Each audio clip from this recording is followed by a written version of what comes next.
ഈഞ്ചക്കൽ വഴി കഴക്കൂട്ടം പോകുന്ന റോഡാണിത്. ഇവിടെ കണ്ടില്ലേ, മരത്തിന് പിറകിൽ ഒളിച്ചിരുന്നാണ് വേഗത പിടിക്കുന്നത്. എന്ത് പറയാനാണല്ലേ. വണ്ടി എടുക്ക്. ഒളിഞ്ഞും പതുങ്ങി നിൽക്കാതെ വെട്ടത്ത് വന്ന് നോക്കട്ടെ. മൃഗങ്ങളെ ചികിത്സിക്കാൻ ഡോക്ടറെ കിട്ടി. ഇവിടെ ഭേദമാകാത്ത അസുഖങ്ങളുള്ള ചില അലവലാദികളെ ചികിത്സിക്കാൻ എവിടുന്നാണാവോ ഡോക്ടറെ കൊണ്ടുവരേണ്ടത്? ഇവിടെ പോകുന്ന വഴിക്ക് ഒരു ക്യാമറ വെച്ചിട്ടുണ്ട്. അതുകൊണ്ട് എന്തായാലും ആൾക്കാർ സ്പീഡ് കുറച്ച് പോകുമായിരിക്കും ഇത് കാണുന്നവർ.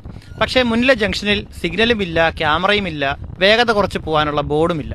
മീഡിയനിലൊക്കെ ബാരിക്കേഡ് വെച്ച് തിരിച്ചിട്ടുണ്ട്. ആളുകൾ ക്രോസ് ചെയ്യുന്നത് ഒഴിവാക്കാൻ വേണ്ടിയിട്ടാണ്. ഇവിടെ സ്പീഡ് 80 കിലോമീറ്റർ കൊടുത്തിട്ടുണ്ട്. പിന്നെ വാഹനങ്ങൾ വേഗത കുറച്ച് പോകുമോ? ഈ ലോങ് സ്ട്രെച്ചുള്ള റോഡിൽ വാഹനങ്ങൾ സ്പീഡിൽ പോകുമ്പോൾ പെട്ടെന്ന് ബ്രേക്ക് ചെയ്യാൻ വളരെ പാടാണ്. അതുപോലെ തന്നെ ബൈക്ക് ഇടിച്ച് ഇവിടെ പല അപകടങ്ങളും സംഭവിച്ചിട്ടുണ്ട്. ഇവിടെ കണ്ടില്ലേ ആൾ റോഡ് ക്രോസ് ചെയ്യുന്നത്.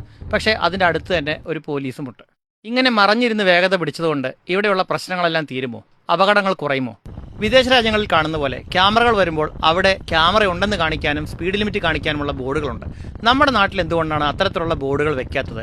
ഒരു റോഡിൽ അപകടങ്ങൾ തുടർച്ചയായി സംഭവിക്കുന്നുണ്ടെങ്കിൽ അവിടെ വേഗത കുറച്ച് പോകണമെന്നുള്ള ഇൻഡിക്കേഷൻസ് കൊടുക്കേണ്ടതല്ലേ? ഇതിപ്പോൾ മരത്തിന് പിറകിൽ മറഞ്ഞിരുന്ന് പെറ്റി കൊടുക്കുക എന്ന് തന്നെയാണ് ഉദ്ദേശം. സർക്കാർ ഖജനാവ് നിറയുമെന്നല്ലാതെ ജനങ്ങൾക്ക് ഒരു ഗുണവുമില്ല. ബോധവൽക്കരണം = പെറ്റി. ശുഭം.